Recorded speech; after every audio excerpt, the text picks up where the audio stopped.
gave us some very fundamental aspects of what can create sustainability. I want to convert that into maybe our day-to-day lives, maybe our businesses, maybe concerns of our city, and then ultimately concerns of our world. So I'd like to do it in those 4 parts. And I encourage you to stop me if you have a question at any point in time, because that will really create far better richness and far better retention of whatever we discuss. And for all of us, that will be a great learning. So let's, at the fundamental level, look at what connects us as human beings. When I think deeply about it, there are only 2 things that connect us. One is the air that we breathe, right? So it was wonderful to do that meditation where we took the air in and breathed it out. That gave us a basic connect. The only other thing that connects us today is the internet.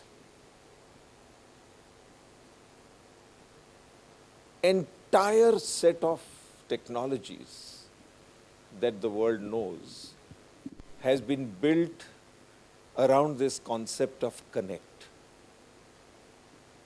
And what this connect does, or what it is meant to do and what it is doing for all of us, is it is enabling us to collaborate, which is also a wonderful concept that Rohit brought out in terms of not thinking of what you want to get from the world, but thinking of what we can together. I would just modify it to say, what can we together build which will change life? So for 5,000 years in the world's economic history, there was no growth. Because it was total collaboration, total barter. What you consumed was my output, and vice versa. And so for thousands of years of recorded history, there was no growth. There was just that desire to keep oneself whole, to be able to pass the whole day, hopefully with a full stomach, and be ready to sleep and feel safe that you will not be sort of attacked or eaten up while you're asleep. So that was the basic purpose of human life. Then things started evolving. The idea that really transformed things was the trust that Queen Isabella had in Christopher Columbus. He was trying to do this journey on a ship to explore without knowing what he wants to explore, where he wants to explore, nothing. But she trusted him with a large sum of money to go on this journey. And so he went, and we know that he discovered the part of the world that was unknown. We will not discuss for the moment how that part of the world got destroyed or taken over as a result of Christopher Columbus's discovery. But suffice it to say that somebody trusted another person to take a risk, and that got things going for the world. The other big fundamental discovery that the world made was the joint stock company. So the idea of collaboration became the idea of pooling resources to be able to take a large risk.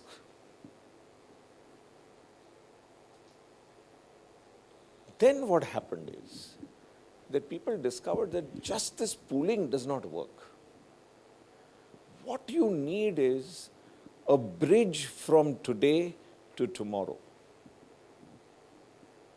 And that discovered bridge from today to tomorrow was credit.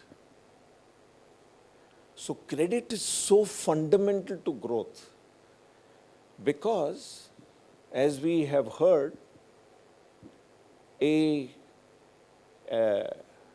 borrowing creates a deposit, right? And the whole business has evolved because we've been able to create concentric circles which have grown into this 40 trillion world economy, which started from, as I said, simple exchange, nothing. The whole base of this is based on two words: connect, collaborate, trust, which led to trust. The glue was trust. And the third and the fourth word, the pillar, was to create the bridge between today and tomorrow.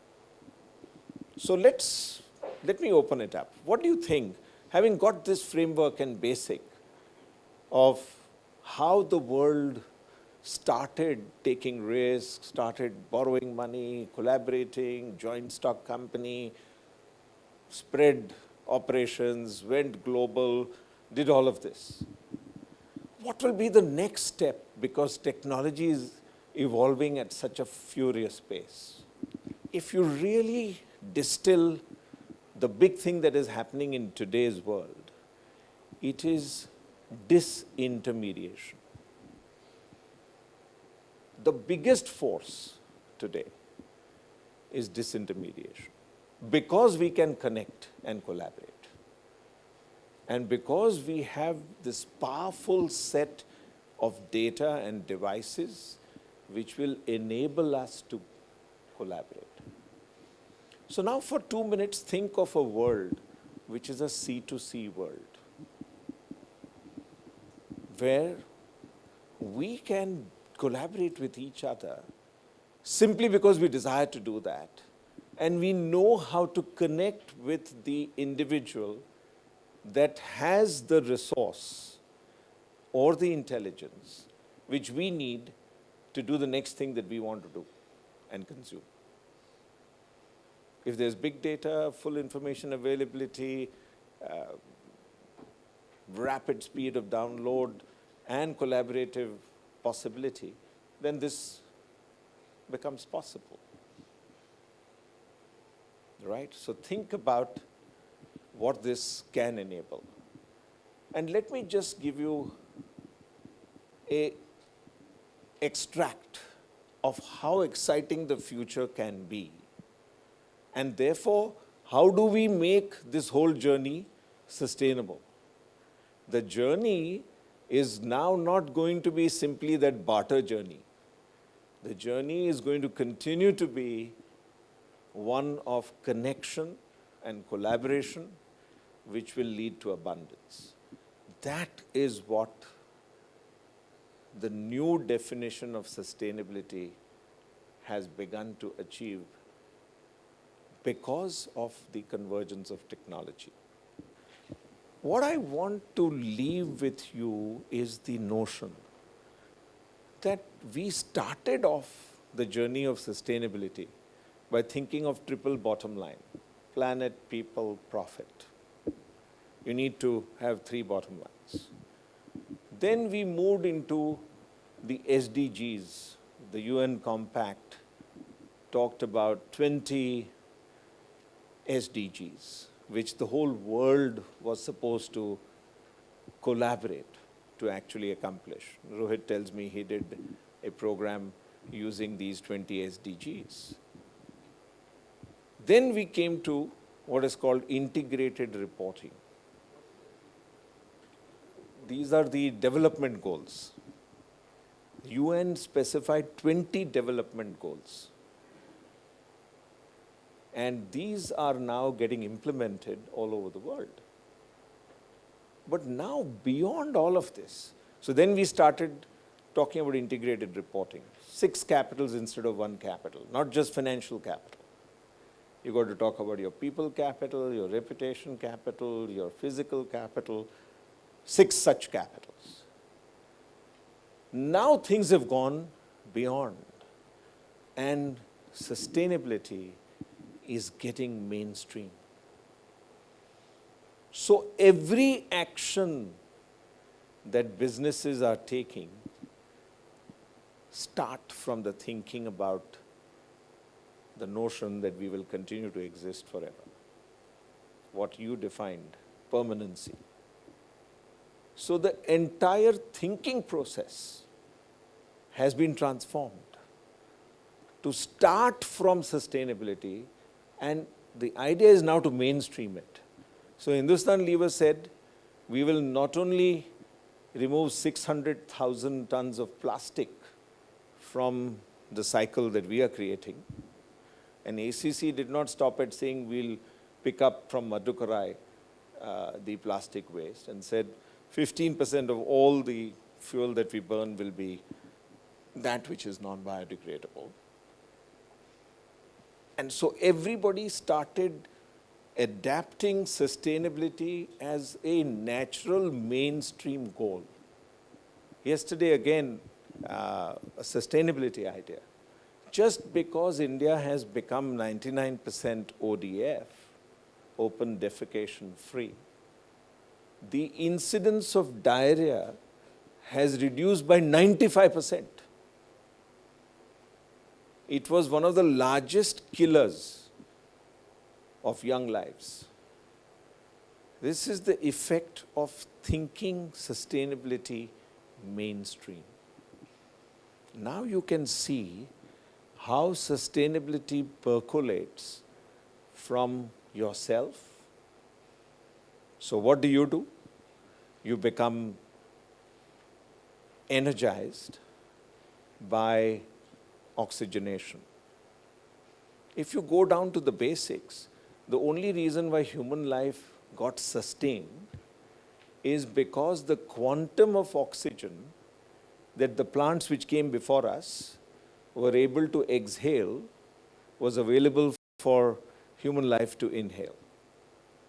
Actually, just think of it. That was the critical balance.